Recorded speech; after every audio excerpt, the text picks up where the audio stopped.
Well, good morning, everyone, or good afternoon, I guess I should say it is. Welcome to the October session of TSCRA's Ranching 101 program. We are going to get started with just a few announcements before we kick off our speaker for the day, who's Dr. Ron Gill with Texas A&M and AgriLife Extension. He'll be speaking on selecting the right replacement female and what you need to look for when you're either purchasing or retaining replacement females into your herd. But first, just a few announcements.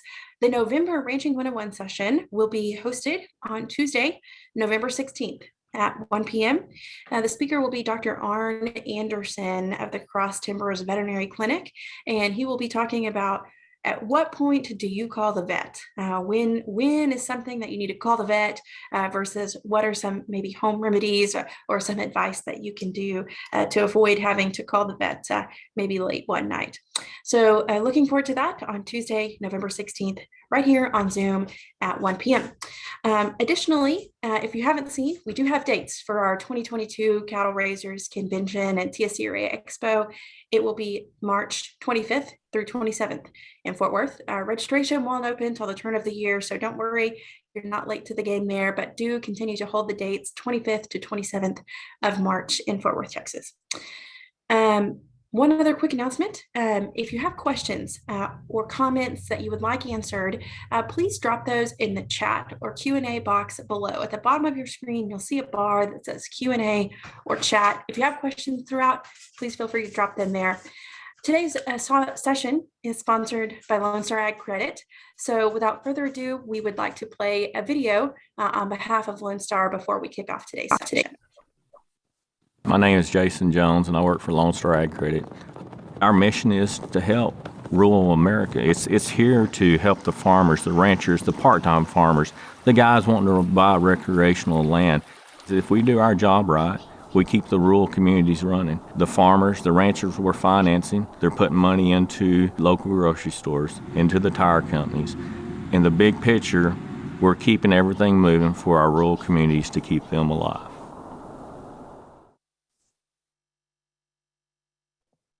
Well, thank you so much to Lone Star Ag Credit for your sponsorship of our Ranching 101 programs. And with that, Dr. Gill, we'd like to turn it over to you for the session today. And as a reminder, if you have questions, please drop them in the Q&A and chat box, and we'll catch those at the end. Dr. Gill, over to you.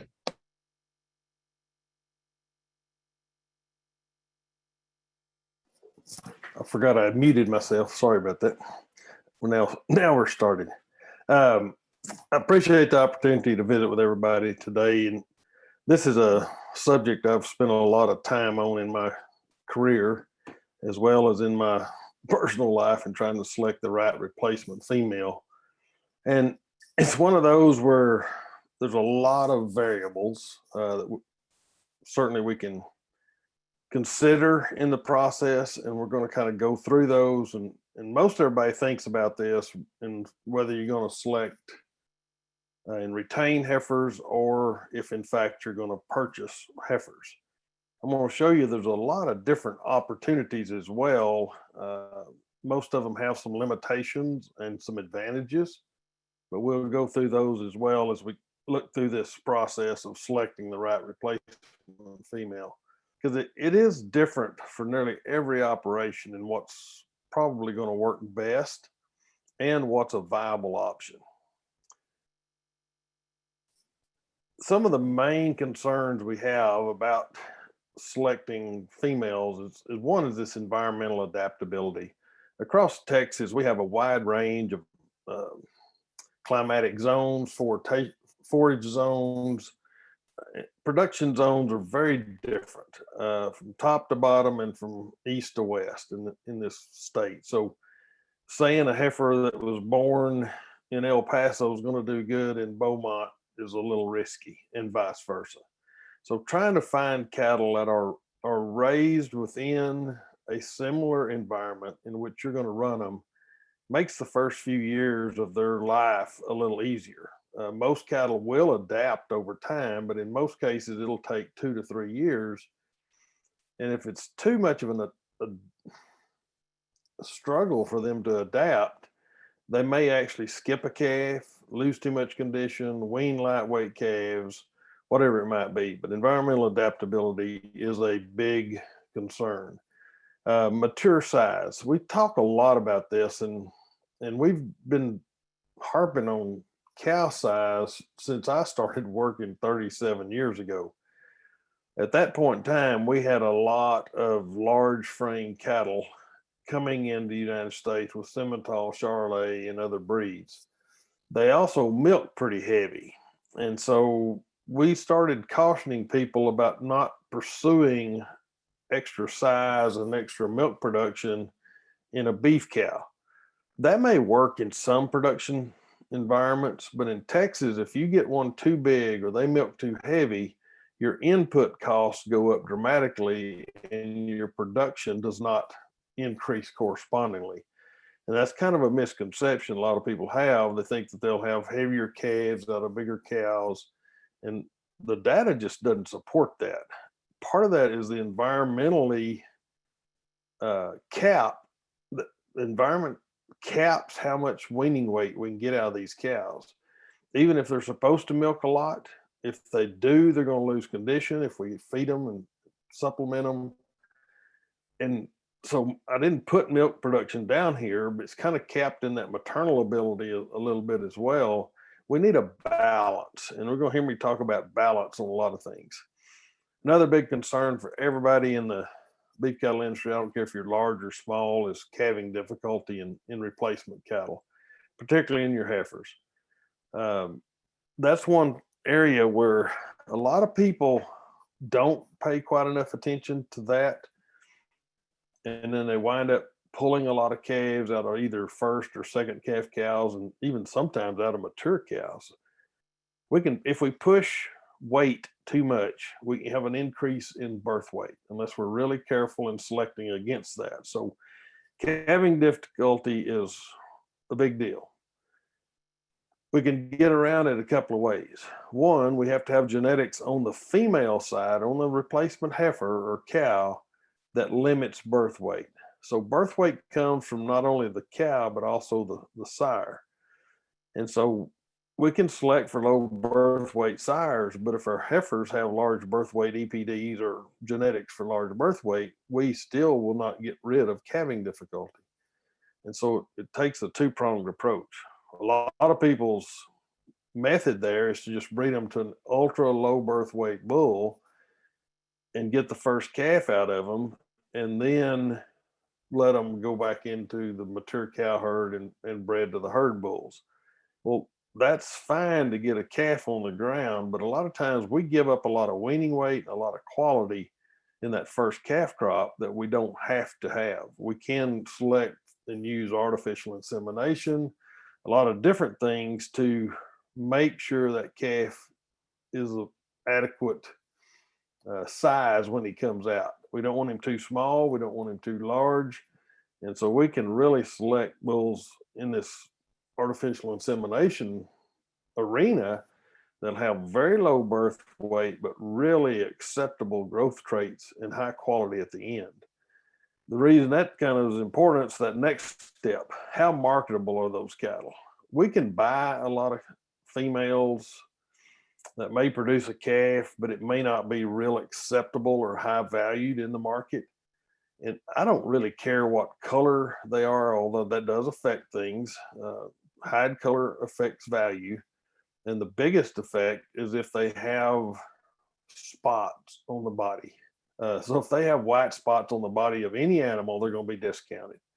They can have maybe white feet or white underline, white face, but if they have spots on them, they're going to take a discount.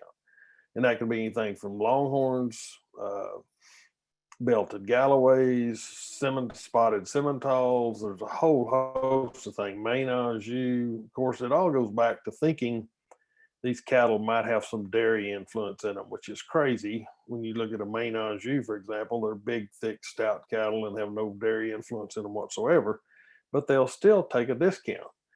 And so the marketability of your offspring is really important in deciding what you want to do. The availability of different classes of replacements is something we have to really think about.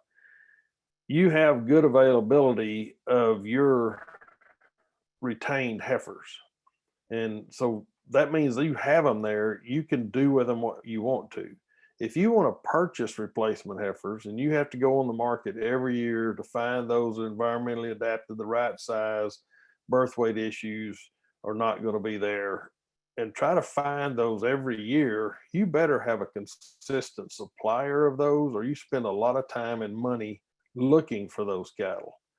And so there may be a bunch of weaned heifers on the market, but whether or not they fit your program is something to be discussed.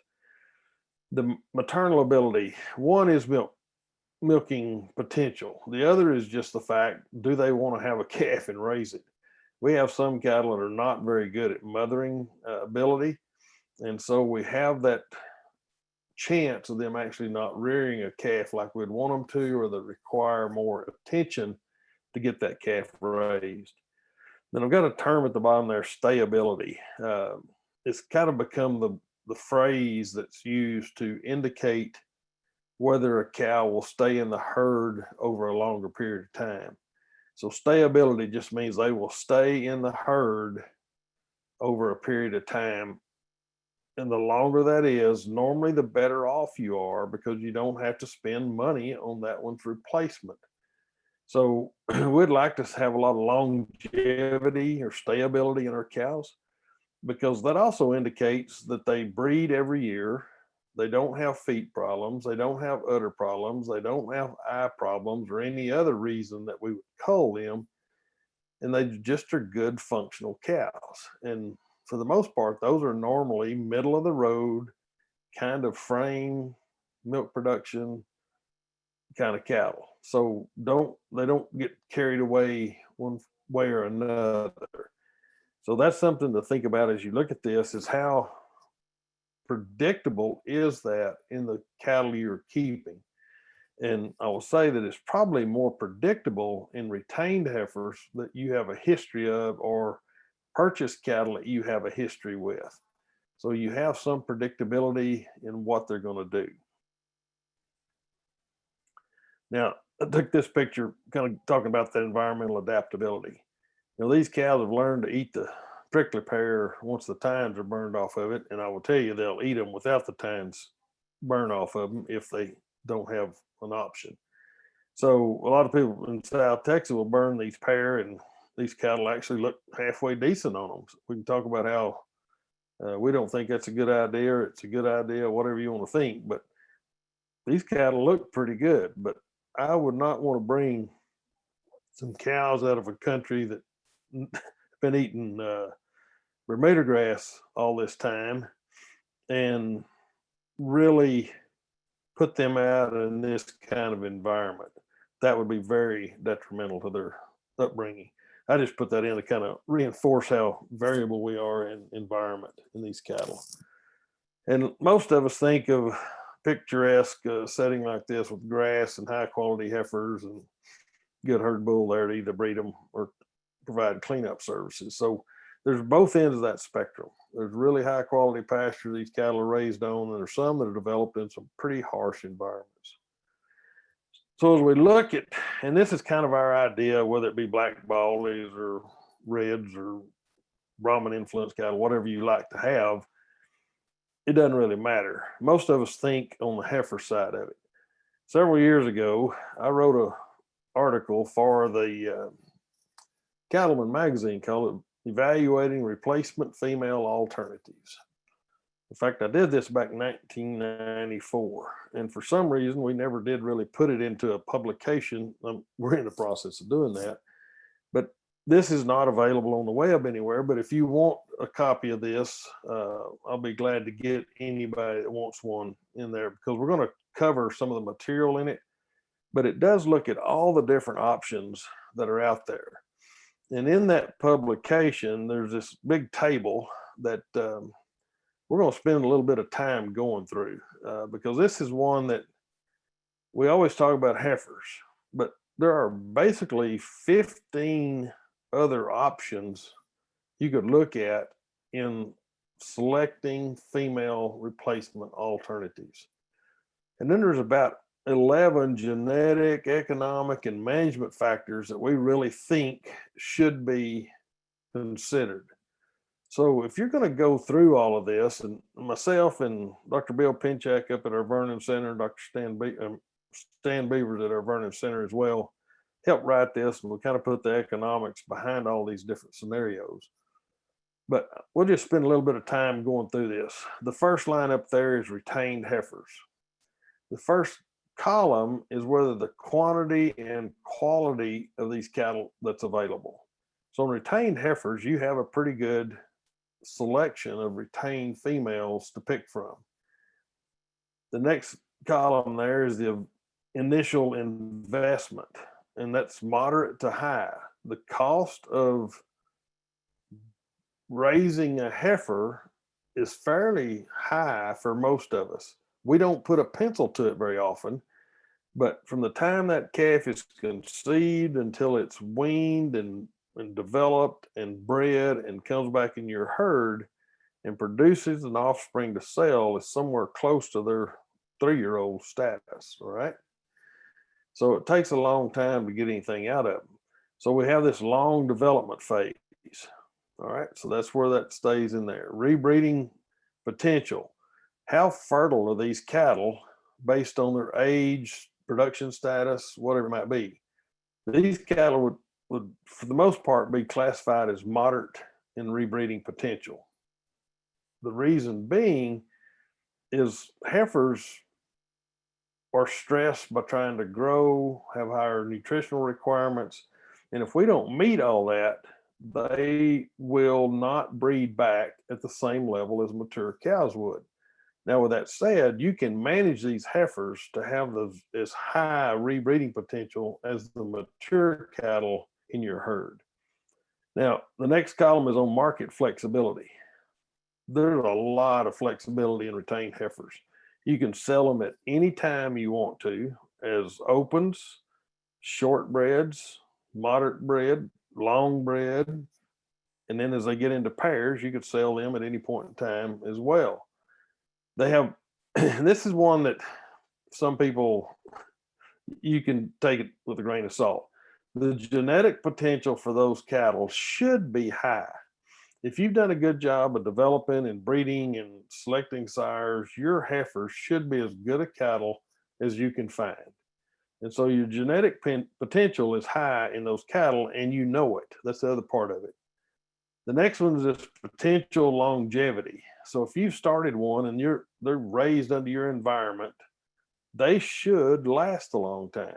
If they're raised out of cows, have been selected in that production environment, environmentally adapted, and genetics are there to let them last a long time. And then the next one column there is dystocia and death. Even on raised heifers, you run the risk of some dystocia. Even if bred to low birth weight bulls, you have a greater tendency for legs to be turned back, head turned back, whatever it might be.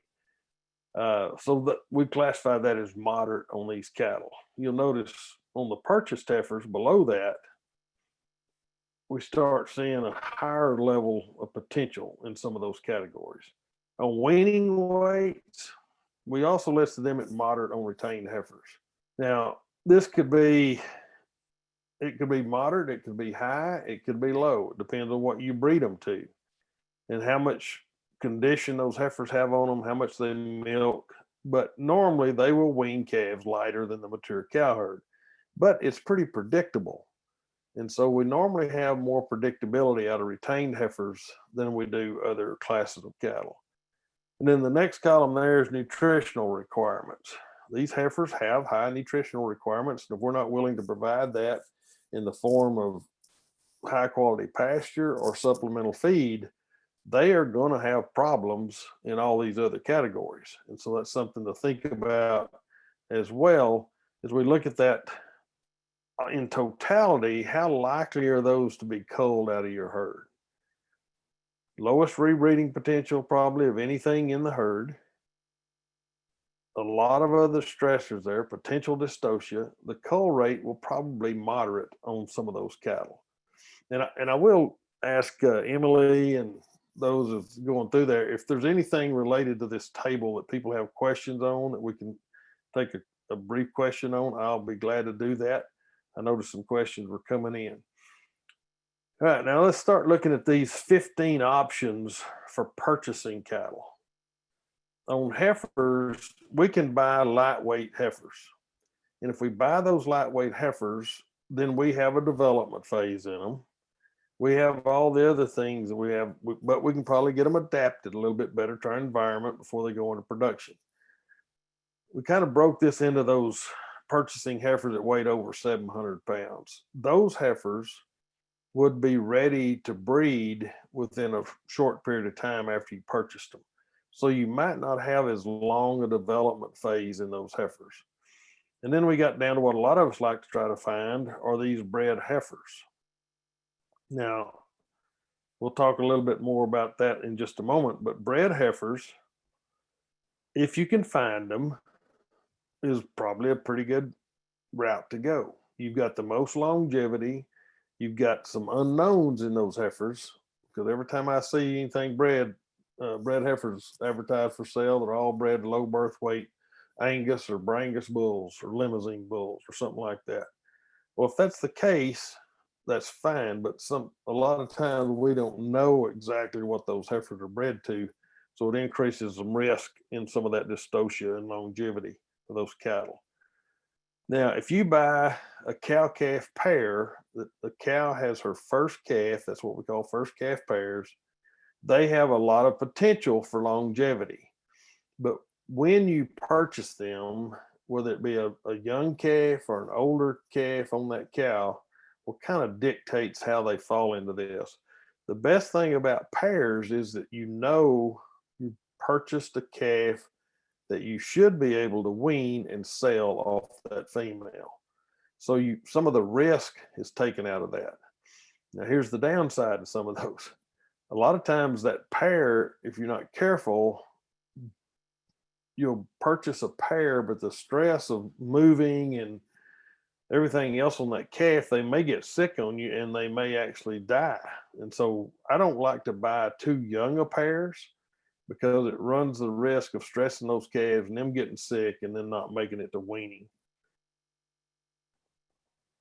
Then we can start looking at some 2-year-old cows that would be classified as 3 and 1. So these are cows that have calves that are probably 3 to maybe 5, 6 months old, but they've been exposed and bred back. And so you're purchasing a cow, a calf at side, and one in the oven, so to speak. So you're getting a 3-in-1 package. Some real advantages to that, because you know that first calf heifer that's hard to get rebred is currently bred and should carry to term for the second calf. These are also probably the most expensive cattle you'll purchase. We can purchase bred cows. We can purchase pair, and we broke this into 3 to 6 year olds and 7 years and older. The reason being, those mid-age cows are your most productive cows. So that 3 to 6 is when we get the most bang for our buck out of these cows, maybe even up to 7. Some of our cattle are getting where the longevity is a little better in them. But we broke it at 6 when we did this paper. So you can buy bred cows, 3 to 6, buy pairs, 3-in-1s, and then you can go into your older cows. And this is a real opportunity to buy older cows, 7 to 10-year-old cows a lot of times. Their bad years are behind them a lot. And so if they're there and they're bred and they're in good shape, they're probably going to continue to be productive throughout their life. Now, we're going to talk about buying open cows later. So we're talking about buying bred or pairs at this point in time. Now, we'll tell you, anytime you're buying bred cows, bred heifers of any age, the stage of pregnancy is important. If you buy shortbred cows, there's a good chance that something may happen and they may not carry that calf to term and may abort or whatever it might be. And so they may not provide you a live calf at weaning. So that's one of the risks. Things like trichomoniasis, BVD, any of those things, lepto, can cause abortions in those cows. And so the biosecurity risk is really important to consider in all of these purchase cattle. The only thing you'd be sure of, and that maybe they in the pairs, young pairs, that they had not been exposed to trichomoniasis, for example, which is all of those are venereal disease. Vibrio would be another one. So those are the biosecurity risk really was not addressed in this table, but anything other than your retained heifers have a biosecurity risk to the rest of your cow herd. And so keep that in mind. And I'm not advocating retained heifers, just be aware that if you do go out and purchase, you could purchase problems, both health and production wise. So then we can get into purchasing open 2-year-olds. And I know some people that do this. They'll buy heifers that did not breed for somebody else. In that scenario, that's normally not a good idea. Okay. Those heifers, if they were bred or bred at, I'm going to call it that, and didn't conceive, that normally means that they are less fertile.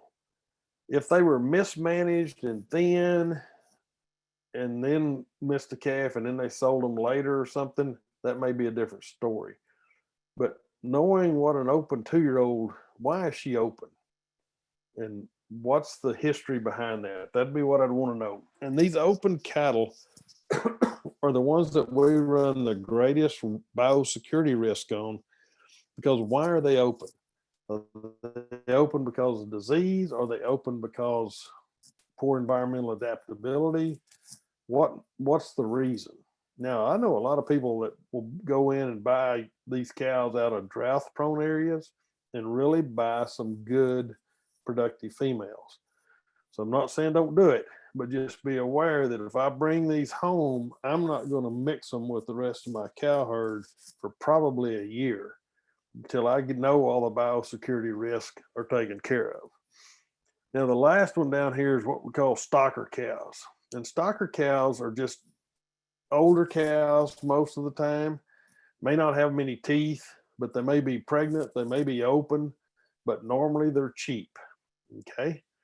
So this is one of those where you can buy some cows and know you're probably buying some problems, but you buy them cheap enough. And if you've got some good grass or good hay or good cheap feed, you can add weight to these cows. If they're bred, you get a calf out of them. So that's a bonus. But stock cows, thin stock cows, as they gain weight and condition, and most of the time you turn these cows, whether they're bred, have a calf. Once they wean the calf, you sell the cow anyway. So you don't build a herd off stock cows. But as these cows get fatter, they're worth more money per pound. Any other animal in the beef cattle industry, the bigger they get, the less they're worth per pound. So as your calves get bigger, they bring less per pound. As these stock cows get fatter from, say, a condition score 3 all the way up to maybe a 5 or 6, probably 5 is where I'd stop, because there's not a whole lot of incentive to go to a 6 on the cow. But that additional 200 pounds is worth more than what you paid for that weight of that cow originally. So also know you're buying health risk, age risk, all sorts of risk in these stock cows. So, but they are there. And I'm not going to go through all the different columns, different 11 genetic and economic management factors, because I think we kind of laid that out. If anybody has questions, we can come back to this and really kind of address it even further and may do some of that. But the most common thing people do, and we'll look at those, is either purchase heifers to breed. And as we look at those, there's a lot of them out on the market. You may or may not know much about them, but there's a lot of them on the market. Let's just look at bred heifers. That's another thing a lot of people do. There's a moderate amount of them, because most people that breed heifers are keeping heifers and trying to use them themselves. But there are people that are buying heifers or raising them, breeding them, and then selling those bred heifers. We see it's, special sales all the time for bred females, but know what they are. There's not as many of them on the market as there would be these unbred heifers, heavy heifers. You have a longer development phase in those heifers than you do in the bred heifers. The bred heifer will produce you a calf. You got to take it to weaning. But it is one of those that you can probably purchase these heifers for less than you can these bred heifers. And so you'd have a little less risk there if your development phase didn't cost too much. So that's where you had to pencil it in. Can you buy heifers and breed them cheaper than you can buy bred heifers later? So that's one of those you really have to put the pencil to. And what does it cost you to develop females? And not only does it cost you, but what are you giving up in order to do that? By that, I mean, if you're running heifers, that means you're using grass and country and resources that could be going into a cow that was producing a calf. And so you only bring in bred females or pairs, and that way you're not wasting grass, so to speak, developing a heifer. The rebreeding potential, in most cases, it's lower on these purchased heifers and bred heifers that you purchase than it is on your retained heifers. One, environmental adaptability is different. It's one of those that really, it may or may not be an issue, but in general, they have lower rebreeding performance because you stress them with the move, you stress them by mixing them with new cattle, and then you run the health risk of disease introduction even into them. Your cows may be immune to some things they aren't. So that's where a good herd health program is so important with these cattle. Now, on the market flexibility, if you buy open heifers and the market turns against you, or there's a reason not to put them in the cow herd, or it turns dry, sell them. You basically just run a stocker operation with big heifers. And so you can turn those cattle really quick. So you've got a lot of flexibility in them. You're buying bred heifers, they're going to be somebody's cows. And so there's not a whole lot of flexibility in them. And they're bred at a certain time. They're going to calve at a certain time. So that's why you've got to buy them bred to match your production scenario. So that limits the availability also of these cattle. Genetic potential. One, we don't really know unless we've got some history with those cattle, either one of those, what their genetic potential is. We can look at them, make a good guess. If we can see the cows are out of it, gives us a better idea. But then the other thing is, has somebody else selected the top end of those heifers before they sold you the rest of them? If so, the genetic potential is not as high in the remaining heifers. Longevity is good. Potential longevity. If we can get them bred, we got a good chance they'll stay in there a long time. Dystocia, death, it's considered high in those cattle because you don't know what the birth weight EPDs on those are. You don't know what they're bred to. If you do, that takes some of the risk out of it. But just on an open market and you're buying the class of cattle, it is interesting to try to figure out what's going to happen. But they normally have high nutrient requirements. Either one of those, even the lightweight heifers, all the way down to first calf pairs, all of them are high nutrient requirement, and that affects their cull rate. So if we don't do a good job of adapting them, manage them into that, the rebreeding potential could be lower. And for one reason or another, we tend to cull more of those cattle than we would anticipate. And it's one of those arguments I've had with our extension economists for a long time, or any economist. They always tell you that you can purchase heifers cheaper than you can raise them, or you can purchase replacement cattle easier and cheaper than you can raise them. That may be on paper, but it all is dependent on this cull rate. So they always make a assumption that these cattle are going to stay in your herd at the same cull rate as retained heifers would. In my experience, that is not the case. They have a much higher cull rate than retained heifers do. So once again, that's one of those you've got to play with your numbers and know what your scenario is to make that decision. But invariably, after 2 years of purchased females, about 40% of them will no longer be in your cow herd if it's like normal. Now, you may keep them, but they're not producing a calf every year. And so we've got disposition, we've got udder issues, we've got calf death loss, all those things could come into cull rate, which lowers that longevity potential of those cattle.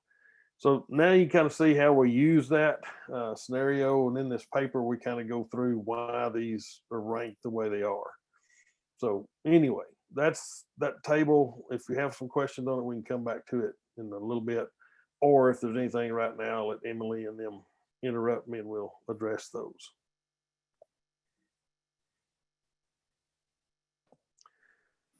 Dr. Jason Clear put together a really good publication on buying versus replacement heifers. And it's available on our website at beef.tamu.edu, which I'll give you a link to that at the end of the presentation. And so we're going to just touch on a little bit of what he had in that paper. But once again, it's written material. You can get it off our website and look through it yourself. But the factors that he put in there to consider in that the scenario are current and future market prices. And there's a lot of validity to that because right now the incentive is to have good quality cattle going into the next 2 years. So if I keep a heifer this year, it's going to be 2 years before she weans a calf. Will I miss this predicted upturn in the cattle market if I retain heifers? Or should I try to go buy some cows that will be weaning calves during this period of time when the market is supposedly going to go up? Once again, we don't know how all that works, but that's something to think about. So you kind of have to predict what's coming down the line to make the best economic decision. Now, I'm going to tell you right now, a lot of you are going to make the decision to keep your heifers because you like them. And there's nothing wrong with that. But it may not be the best economic decision, or it may be. Once again, that's one of them that just have to match your scenario. We've looked at it a lot of different ways on our place. And over the years, to have a consistent heifer development program and retained heifers coming back into our herd is paid off for us. Now, with that said, that may be different for everybody else on this Zoom. Herd size. Why would herd size make any difference? Here's the big issue. If you don't have enough heifers to justify the purchase and management of a bull to breed those heifers separate from your herd size, you're very limited, because in 3 years, you'll be trying to breed, or really 2 years, you'll be trying to breed a bull's heifers back to that same bull. So the way to change that around is to change herd bulls every 2 to 3 years. All fine and good, but are you giving up weaning weight on your mature cows trying to control birth weight on your heifers? So options there would be to artificially inseminate the heifers that you're going to keep, and then use a bull on the rest of them. If they don't breed AI, you don't put those heifers back in your herd because you'd be breeding them back to their dad. But once that calf's over, they're going to go back in and be bred by their sire. So once again, you've got to learn to rotate sires quicker in a small herd to keep from having an inbreeding coefficient go up. Okay. The other part of that is if you've got a small herd, most often it's just as easy to go buy some bred cows or pairs to put in your herd and keep your numbers up. And that way all you're producing are cows with calves. So you don't have heifers around to mess with. So once again, that's another one of those personal preference, realizing that herd size is a factor. If you're big enough to run a really good replacement female program and funnel cattle back into your operation, that may very well be the best thing to do. Do you have the pastures, the facilities? Are you skilled enough to manage heifers separately, get them bred, get them developed, get them calved out? So that's where your facilities and management come into play. Do you have the time to watch them while they're calving to make sure you don't lose cows or calves? If you don't, I'd say either hire that out, or hire somebody to do it, or buy bred or pairs to go back into your herd. Other part of that's available labor. Do you have time? Can you hire somebody? Do you have somebody to watch these cattle? On purchase cattle, it's not risk free either. You need somebody to watching the health on those cattle when they're brought into your place and managing those to the best of their ability. The big part of this comes down to economics. If you are worried about the dollar side of it, you've got to do the math, cost allocation, heifers versus purchase cattle, and make that consideration. We mentioned biosecurity and herd health. It's much easier to manage the herd health program on retained heifers or purchased, open purchased heifers. Once they're bred, you are somewhat limited in the products you can use sometimes and trying to establish the best immunity in cattle. So the best way to manage some herd health concerns is to have those heifers from the time they're born until they go into your cow herd. So once again, different ways to look at that as well. Your genetic base of your cow herd. It's real easy to have high quality genetics in your cow herd and have a good crossbred cow, but what are you going to breed her to replicate that?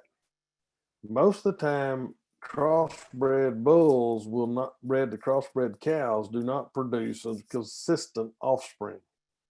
Now, some of our composites are a little better at that than others, but a lot of them are not. And so you get a lot of variation in genetic just by the genetic combination that goes on in those crossbred and hybrid kind of cows. So if you're trying to replace females with the same kind of females, it's very difficult to do in a crossbreeding program.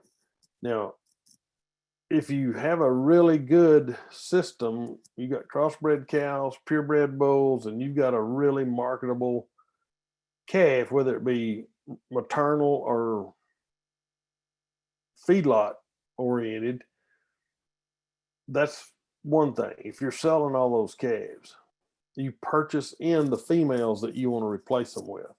So if I'm going to try to have what I call a terminal breeding program where everything I produce leaves, you have to purchase replacements for that to work, or breed a portion of your cattle to try to generate replacements. And that doesn't work very well in most beef operations. It can, but not very often.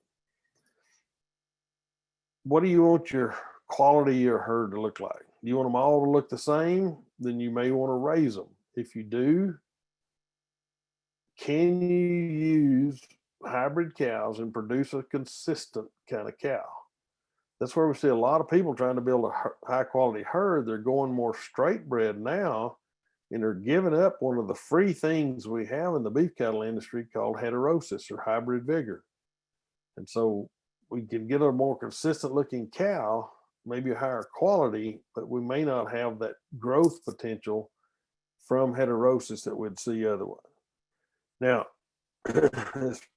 alternatives for purchasing replacements. We just talked about a whole bunch of different options there. But in this paper, they were just talking about heifers. So what's your access to heifers? Where are you getting those? And what's the quality of them? Be the things I'd consider in that scenario. All that's outlined in that paper, so we're not going to spend a lot of detail in it. I think we kind of covered the high points here today. Now, notice I haven't really talked about anything about what a heifer looks like. I think that's one of those that we'll take a look at that in just a moment. But the main objective you want to have in any, whether you're purchasing or raising heifers, you want to get heifers bred early in that first breeding season. The potential for one of them to stay in the cow herd over a period of years goes up drastically if they breed in the first or second heat cycle of their first breeding season. Now, that just gives them more time to recover before their second, and that gives them more time to recover for the third, and it just builds longevity into the cattle. So we really stress people only keep heifers that are bred in the first 30 to 40 days of a breeding season. If you got 2 natural heat cycles, it's normally 45 days. After that, you can market the other ones, but if you want ones that stay in your herd a long period of time, make sure you have those bred early in the first season. Making sure you're working on calving difficulty. We talked about that already. You buy and use low birth weight bulls or artificial insemination where you have high predictability of calving ease in those calves and also in the females out of those bulls. Want them to wean acceptable calves. I don't say they have to be highest quality, but they have to be acceptable. Allows them to breed early in the second season. If you get those other 2 things done, particularly the first one, and the wean acceptable calves, you may actually wean those calves earlier on heifers, than you would on cows. So they'll be lighter birth weight, but it allows those cows to rebreed either in this season or the coming season a little bit easier. We do need to manage our cost. So we say minimize overall cost. We want to keep it as low as possible and still get the desired results. I think some people minimize cost to the point that it's detrimental to production in replacement females. So you got to optimize not only your cost inputs, but also try to get as much profit out of it as you can. But that's normally by controlling cost and inputs and having this predictable output on those cattle. But at the same time, it's trying to improve your genetics by buying better females or producing better females.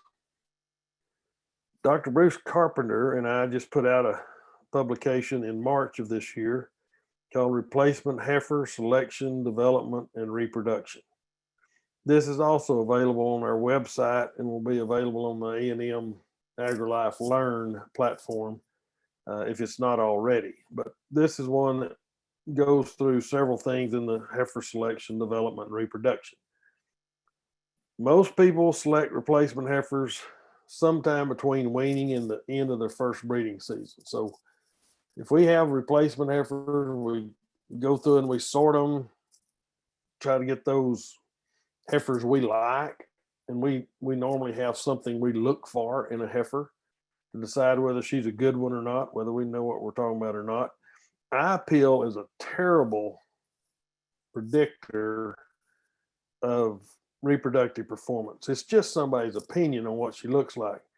And I will tell you, though, that heifers that have deeper bodied, longer bodied, bolder sprung ribs normally are easier fleshing cattle than some that are a little pencil gutted, tube shaped kind of heifers. So something like this, I don't care what color they are, but something that has some depth and rib and muscle and looks pretty decent. Now, most people say that heifer standing broadside is not very feminine appearing. The definition of femininity to me is whether or not she's pregnant and can raise a calf. I don't think necessarily she's the most attractive cow out there, but if she's bringing a calf in to market every year, that's pretty attractive to me, and that's what I use for my femininity marker.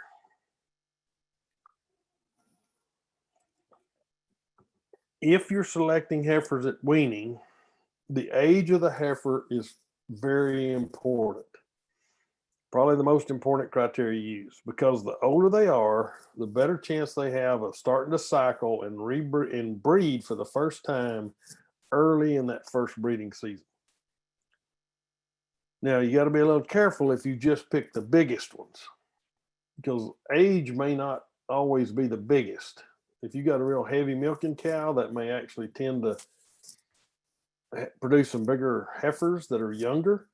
You put that back in and you kind of perpetuate that increase in milk production.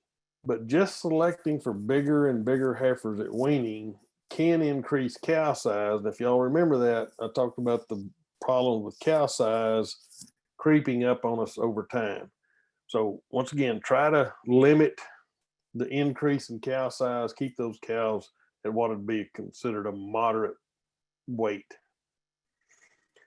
If you have a good uniform calf crop in a controlled calving season, this makes heifer selection easier because all of them are basically the same age, but then you can kind of see what differences in growth rate might be and make decisions whether you want to take those bigger framed heifers. There's a couple of them in there that if they're all the same age, they're going to produce some big females. If you select them at yearlings, you're going to keep a large number of them, and then you breed at them and see which ones breed, and you sell the ones that don't fit within your window.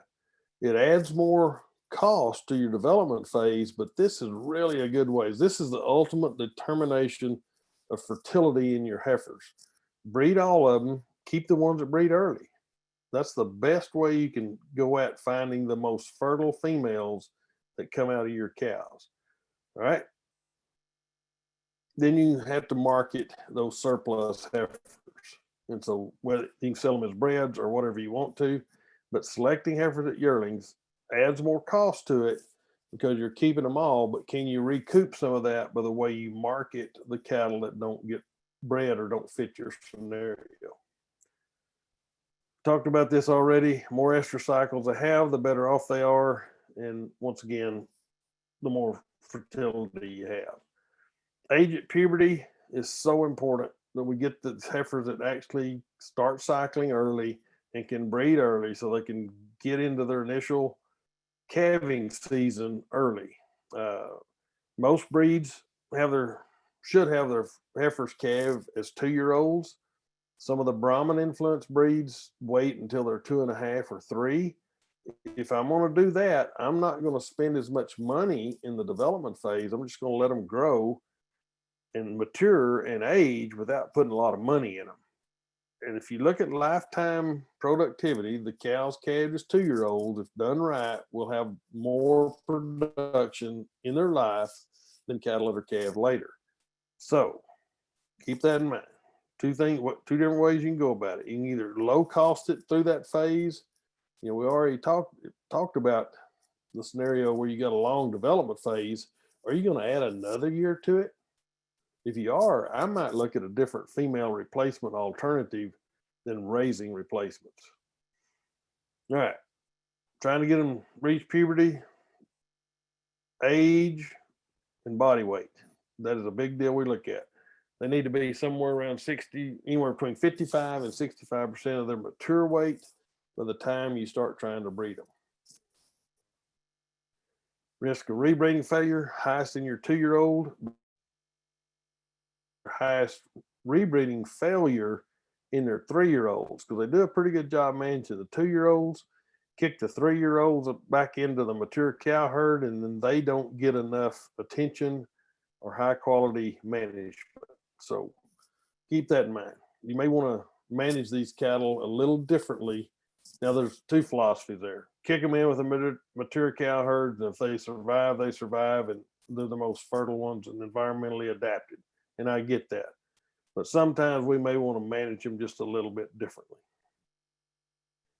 All right, this is our beef.tamu.edu. That is our website that goes into our beef cattle extension page. And on the side of that, there'll be a link to publications. In that publications, you'll find all the publications I talked about this morning and most of the other publications we have available through our extension animal science program. So with that, that's my email address. If you have questions later or want to follow up, be glad to answer any emails you have. And with that, I will take any questions that we might have. Emily or whoever's taking care of that. Sure. We do have quite a few questions that are coming in. So I'll just start asking a few to you. And those of you who are still watching that may have questions, as mentioned, please go ahead and drop those in the Q&A or chat box. One of the first questions is, can you provide some resources for AI classes, maybe in the Bryan College Station area, but for anyone else on the call who's looking to get into AI or more advanced reproductive classes, where can they go to find resources on that? The best place in the Bryan College Station area is through Bovine Elite. We actually cooperate with Bovine Elite there in College Station. We teach AI classes and palpation schools every month, except during the summer. We teach 8 schools with them a year. And I would suggest you get a hold of Bovine Elite. They do all the scheduling, handle all the payment. We teach the classes. Myself and Bruce Carpenter teach those classes, along with some help from Bovine Elite and some grad students. So by far the best place to go to a school is there. There is a school held in Clarendon that we help teach as well. But those are the ones we're teaching right now. Most everybody else we used to work with have kind of quit that. Okay, Hopefully great. that answered that one. We have a few who have requested your slides or a couple of your books. What would you request? Would you like for them to email me? Would you be willing to share those? What's the best way for them to get a copy of your slides? Yeah, I'll create a PDF of the slides, Emily, and send them to Okay. you if that way you'll have links to the presentation and a copy of the slides you can share with them. Okay, great. So anyone who asked a question, if they would like the slides or any other questions for Dr. Gill, please email us, education@tscra.org. Again, that's education@tscra.org. There's quite a few requests for that. Okay, next, Dr. Gill, apart from EPDs or genetically enhanced EPDs, what are the top ways for breeders to classify replacement heifers for breeding soundness? Do you recommend reproductive trait scoring, pelvic area measurements, others, or anything else you may recommend? I do think reproductive tract scoring is really a good tool. If we do a good job of selecting cattle based on weight, we haven't found a big advantage to the pelvic scoring. You will find a few with abnormally shaped pelvises that you might want to eliminate, but just because they have a smaller pelvis does not mean they can't have a calf. So, but reproductive tract scoring prior to breeding, that's a pretty good idea. So sort those cattle. If they're cycling, you'll be able to tell that by the reproductive tract score. If you want to measure pelvises while you're in there, that's a great way to do that. Other than that, it's basically age and weight are your best selection criteria. And then if you've got EPDs that you can fall back on and really map out what you want those cattle to be, that'd be a great idea. Okay. Thank you, Dr. Gill. Next question that we've got, do you keep second calf heifers that are open? Isn't that the hardest time for a cow or first calf heifer to become pregnant? At that point, how long would you keep her if she's still open? Oh, that's the age-old question. If you're going to be ruthless in your culling and you've managed all your cattle the way you would normally manage them, if they come up open, the best thing to do is to cull that female from your herd. They did not fit your environment. They do not fit your management style. And if you hold them over and keep them again, you're probably perpetuating a problem. Now, I do know some people, if they've hit a really dry spring or something like that, they might take some heifers that don't breed back in the spring and roll them into a fall calving. So you can do it either way. Once again, it's just cost-effective way to do it. But normally you just go ahead and get rid of them, and that helps you build a environmentally adapted cow herd. Okay. What's your opinion on using DNA for selecting heifers? And if any, what traits would you emphasize? Well, there are some, if you're selling cattle at weaning, you need one that's going to produce you a good weaning weight EPD. I like to build one that's going to have the maternal abilities, the stayability, milk. I don't select for milk because most breeds have enough. And so I may use it to actually select a little bit more moderate milk production in my females. The other part, build as much carcass quality in there you can without giving up production. Normally those kind of go together. The more carcass traits we have and more desirable, a lot of those cattle actually kind of fit some of these other scenarios, but you do have to watch the milk component. But once again, are you getting paid for that? Are you getting paid for the perception of that? So the things I want to get paid for are the ones that I want to pay the most attention to. Live calves are by far the most valuable thing. What they look like, what they weigh, those things add on to it. And so I don't get carried away on some of the carcass traits or the indexes that are out there, because you can hide a lot of faults in an index. But look at the individual traits. Even if you look at a high indexing bull, see if he's got some other trait that doesn't really look like something you ought to have in your cow herd. If you got those same genetic markers on your cows, look at those. Okay, looks like we've got one question left. So if anyone is still out there that's got a question, go ahead and drop it in the Q&A or chat box now. Otherwise, this will be our last question. When vaccinating heifers pre-breeding, some recent research has indicated that the use of a killed virus, BRD, IBR, will result in a higher conception rate on heifers when compared to the use of a modified live vaccine. Is there any validity to this? That's a interesting question, because there is a lot of talk about that, particularly by the people that are selling killed virus vaccines. So if you give modified live vaccines at weaning and post weaning, in the development phase of those cattle, you will not hurt reproductive performance later. What the issue is, if you give a cow a modified live cow or heifer right before breeding, that may inhibit some follicular growth. And so in that scenario, you just got to get your timing right. The most effective vaccines are modified live. We use strictly modified live. And I'm not endorsing it, it just works for us. And so a lot of the concern about this is not necessarily based in fact. We can manage that. If it's the most effective vaccine to use it.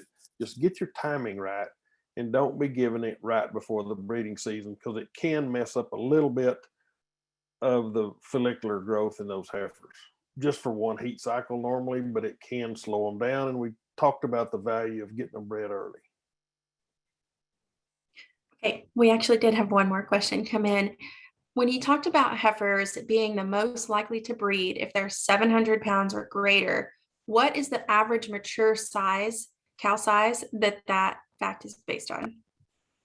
That number would probably be 1,100 to 1,200 pound cow.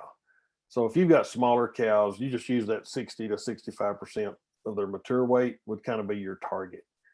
Most cows now weigh closer to 1,200, and so I'd just use the 700 as an example there. Okay, great.